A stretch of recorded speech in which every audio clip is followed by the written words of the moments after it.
This is flat. Good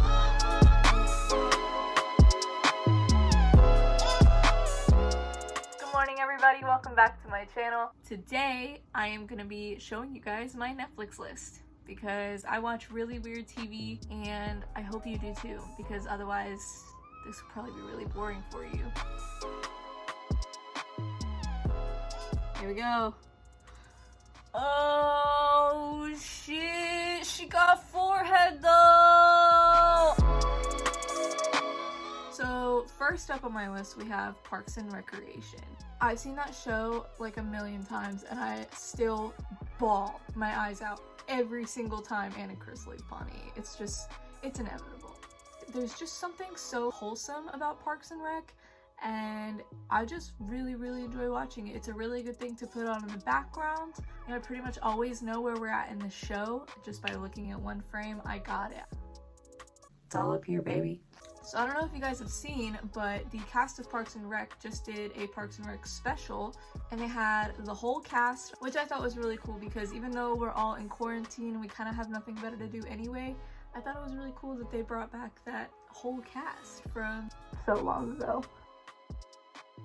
Up next, I have The Office. Obviously, this is a classic. I love this show. My boyfriend loves this show, which is kind of why I got roped into watching the entirety of all 9 seasons of this show. Listen. My only thing about The Office is I really enjoy it. I really do like this show, but personally, I really prefer seasons 8 and 9 of The Office because Michael's not in it. Don't come for me. Honestly, I mean, I do like Michael. He's really funny. But I think in seasons 8 and 9, when Andy is the branch manager, it kind of gives me more like Parks and Rec vibes because I feel like it's a little more wholesome once Michael leaves. So that's probably why I like those seasons more. But I like all of them. They're really good. Next, I have Big Mouth. Now, you guys are probably gonna laugh, but I really like this show. I think it's one of those shows that's like so weird and gross that it's good. Does that make any sense? I just like gross stuff. I'm sorry. I like really weird, gross, off the wall shit that nobody would really think of doing, but I really appreciate shit like that. It's art. So next up is Workaholics. This one's actually not on Netflix, it's actually on Hulu, but I couldn't leave it out of this list because Workaholics is like very fucking funny. It's basically about like stoner telemarketers and it follows their life and the crazy shit they get into. So next is another Hulu one. This is Rick and Morty. Now this show, guys, if you know, you know.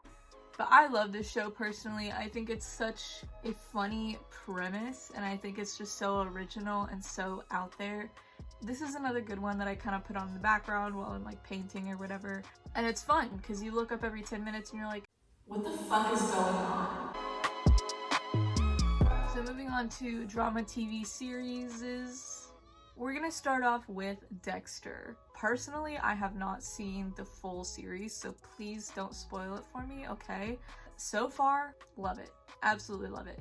I think what draws me to this show so much is that he is really fucked up, but he's also just so like integrated into his environment. Like, I feel like we're always taught that murderers and crazy people are just kind of in their own world, but it's really odd to see him, like I said, like integrated into his social life and like nobody knows. It's fucking crazy.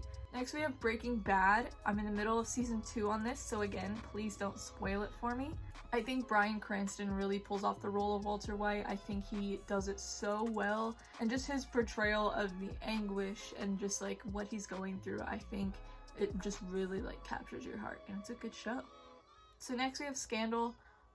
This, yes, is on my Netflix list. Honestly, again, please don't come for me. I didn't really like the show. I mean, the first couple episodes were a little interesting. I watched like the first season, but once I got into season 2, I just kind of lost track and they lost my interest. So sorry, Olivia Pope. Afterlife. Oh my god. Dude, okay. Ricky Gervais is the funniest man to walk this planet, and if you disagree with me, there's a door, bitch.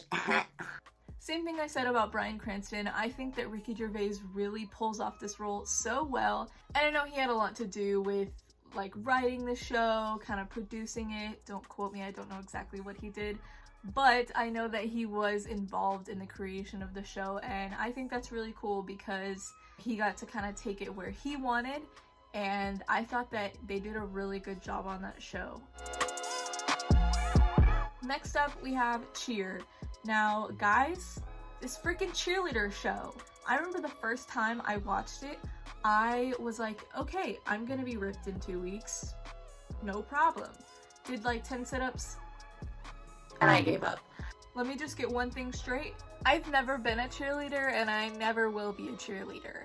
It reached a lot of people, not limited to people that are involved in the cheer community. I thought it, related to a lot of just kind of normal people because they did go into the backstories of those athletes, and they talked about the hardships of life, about how you have to build your persistence, and you have to have self-accountability. And I thought that was really cool how they showed people my age kind of coming into adulthood and figuring out what it means to be a self-sustaining adult. The Rush documentary, it's kind of random, but it is on my list. I love Rush personally. My dad raised me listening to Rush. They're probably like my top favorite band of all time just because I have so many emotional attachments to so many of their songs. I thought the documentary was really well done. They're a band that mean a lot to me, so it was really cool to kind of see the background of how they started the band and everything like that. Okay, I would be remiss if I didn't include this in the video, so let's talk about Tiger King. I feel like it was just a bunch of really fucked up people, and the farther in we got into the series, the more fucked up they got, but then the more I kind of felt bad for them. I could do a whole video on this alone, but Carol Baskin killed my husband. And that's pretty much all I have to say on that. Aha, The Circle. So this show is so stupid that it's kind of good. It's shitty reality TV. I watched it for like 2 full days, finished it in 2 full days, didn't sleep in between those 2 full days, and I have no regrets. Oh, Rebecca, you really had them fooled. Shit. Next, I have Waco. So Waco happened back in the 90s. I was not born yet. I was born in 2000. So I didn't really live through this. I didn't see everything on the news about it. I didn't really know what was going on because I wasn't alive. It is really interesting to see what happened, especially because it is in my home state and I've been to Waco many times, so it's pretty crazy. And then we have Tiny Home Nation. I love this show because personally, I'm obsessed with watching like HGTV style shows. There's a lot more on Hulu that I watch, like the Property Brothers and stuff. I love to just throw this on in the background, like when I'm cleaning or doing laundry. It just makes me feel like a very domesticated stay-at-home mom, so I like it. Now, we all know that Netflix has shitty movies, and I don't really go to Netflix for movies. We have a lot of movies on Blu-rays, so that's pretty much what I do. However, I do have a couple that I keep on rotation that I really like to, again, either play in the background, or it's just one of those movies that I just really like and could watch a million times over again. Speaking of I could watch a million times over again, because I have, Limitless is an amazing movie. It stars Bradley Cooper. When Bradley Cooper's eyes glow, I think that the idea of a drug that basically makes you limitless is so insane, dude. I talk to my boyfriend about this all the time. I'll even reference it. I'll be like, if I was on NZT, I could do this so fast. But no, NZT is not real. I also like the TV show. If you guys haven't seen the TV show on Netflix about it, that's also really good, so you should definitely check that out. I have also seen that about a million times. Next up is The Interview. Now, this is a really goofy movie, but I fucking love it! Oh my god! Seth Rogen is my king, and I would do anything for him, so I just think it's a really funny movie. It's really stupid. It makes me feel like a 13-year-old boy. My favorite part is when Eminem comes out as a homosexual. Next is Ex Machina. I always found a really big interest in like AI, and when I was a kid my dad would always watch the AI movies and I always thought that was so fucking cool, and I think it's really interesting and cryptic. So Ex Machina is a movie that I find myself always going back to. Next is Silver Linings Playbook. This is a really sweet movie. I like that they're both kind of fucked up in their own way. I think that's a really interesting take on a common love story.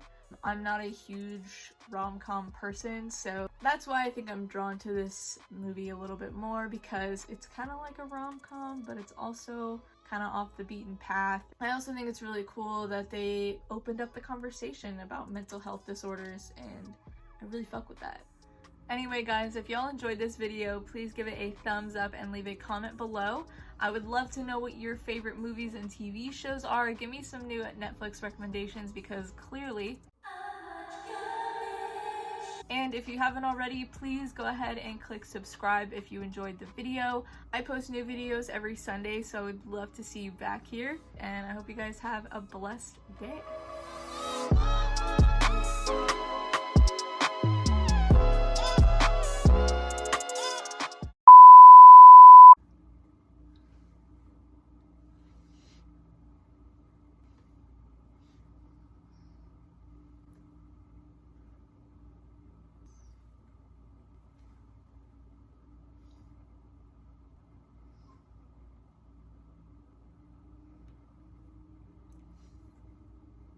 And I'll see you guys next week.